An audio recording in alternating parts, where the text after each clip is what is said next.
South Korea is an East Asian country with over 51 million citizens. It has a rich culture and historic landmarks.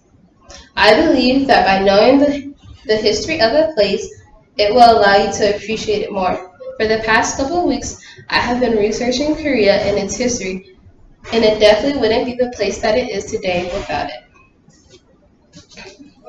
The Republic of South Korea was established August 15th, 1948. After World War II, seeing how Japan surrendered, the peninsula was broken off into two, North Korea and South Korea, after being under Japan's rule, which was only supposed to be a temporary separation but became permanent after neither nations could agree on the way Korea was going to be governed.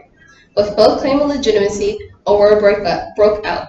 It only ended after considerable damage was done to both sides, and neither was able to take over the other. So an agreement was made between the two to remain separate and independent.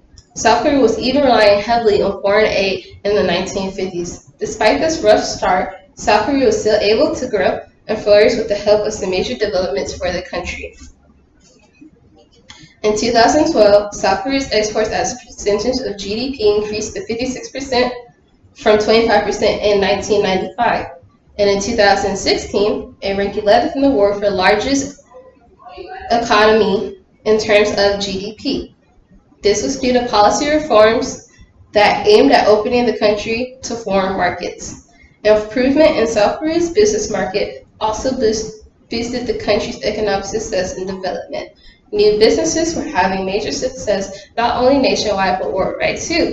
Some businesses, such as Korea's largest banking firm, Shanghai Financial Group, were part of the economic boom. Korea's education system also went through a huge development.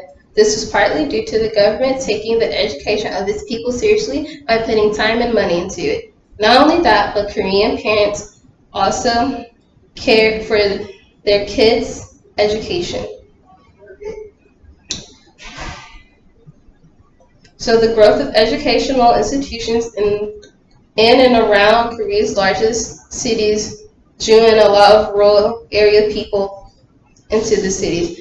The population also improved by growing over twice its size since the Korean War.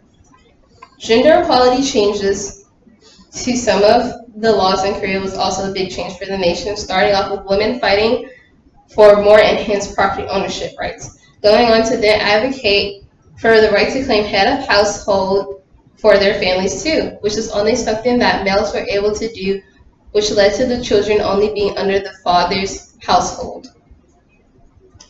These developments have been a big part in molding present-day Korea. Some things in present-day Korea have changed over the years, like the things that they enjoy doing. Internet cafes, which are computer centers where you can pay an hourly rate to partake in multiplayer games, have become pretty popular in the past years.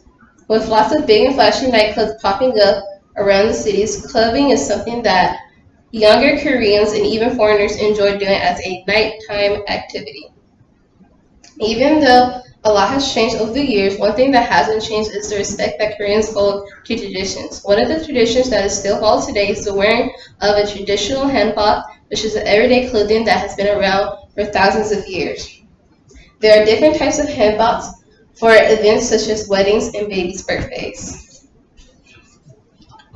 I believe that by knowing the history, we can better understand where the Korea we know today came from.